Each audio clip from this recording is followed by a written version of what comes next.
75 years old, Bill Murray should be untouchable, a legend, a walking memory from a time when comedy felt dangerous and alive. Instead, he's suddenly one of the most controversial names in Hollywood. Projects canceled, co-stars quietly refusing to work with him, studios backing away without saying why. And the strangest part isn't what he's being accused of. It's how calmly he's talking about it now. Because Bill Murray has never been afraid of standing alone. His Catholic school tuition swallowed most of it. The boys carried golf bags at Indian Hill Club, walking miles for a few dollars. Every cent dropped into the family pool. That house was loud, messy, and barely holding together. And then, in 1967, it cracked. Edward Murray died of complications from diabetes at just 46. Bill was 17. Suddenly, the jokes didn't land the same. His mother, Lucille, worked long hours in a medical supply mailroom, trying to keep 9 kids afloat. The older brothers stepped in. One of them, Brian, found a job at Second City. That stage would change everything. Bill was never built for straight lines or safe choices. In school, he studied just enough to get by. He read obsessively about outlaws and frontiersmen, Kit Carson, Wild Bill Hickok, men who lived outside rules and paid the price for it. That rebellion stuck. He formed a band, sang Beatles covers, cracked jokes with teachers, and used noise to outrun grief. Once, during a show, he broke a heckler's arm, then bought him a beer and drove him to the hospital. That was Bill Murray. In 1974, he moved to New York and joined the National Lampoon Radio Hour with John Belushi, Gilda Radner, and Chevy Chase. It was chaos. It was genius. He set props on fire by accident. The audience loved it. Disaster hovered constantly. And that's where Murray thrived. When he finally landed on Saturday Night Live, he didn't arrive as a star. He bombed his first audition and was offered a writing job instead. When Chevy Chase left, Bill stepped in, shaky, awkward, begging for laughs at first. Then, something clicked. He didn't imitate anyone. He leaned into the weird. Abraham Lincoln interviewing for a job. A photographer posing families like ragdolls. A tour guide explaining a prehistoric monument made of cinnamon buns. None of it felt safe. That was the point. By the late 1970s, Bill Murray wasn't just on SNL, he was SNL. But behind the scenes, things were cracking. He hated the new direction. Publicly said the show had lost its edge. Feuds boiled over. Fireworks exploded in Belushi's dressing room as a prank. Security stepped in. That era was brilliant, reckless, and one cigarette away from disaster.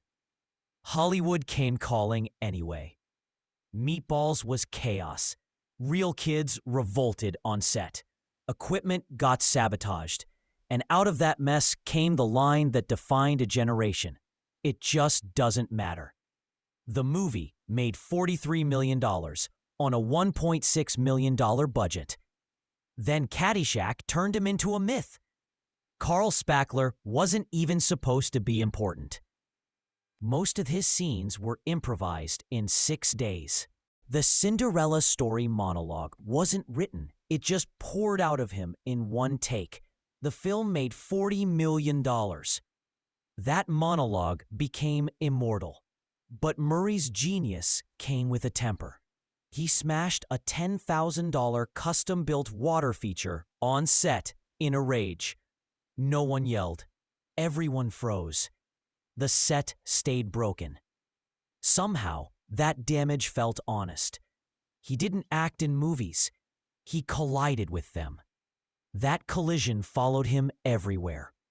On Ghostbusters, an improvised moment crossed a line with Sigourney Weaver. Cameras stopped. The set went quiet. They resolved it enough to finish filming, but the tension never disappeared. People remembered.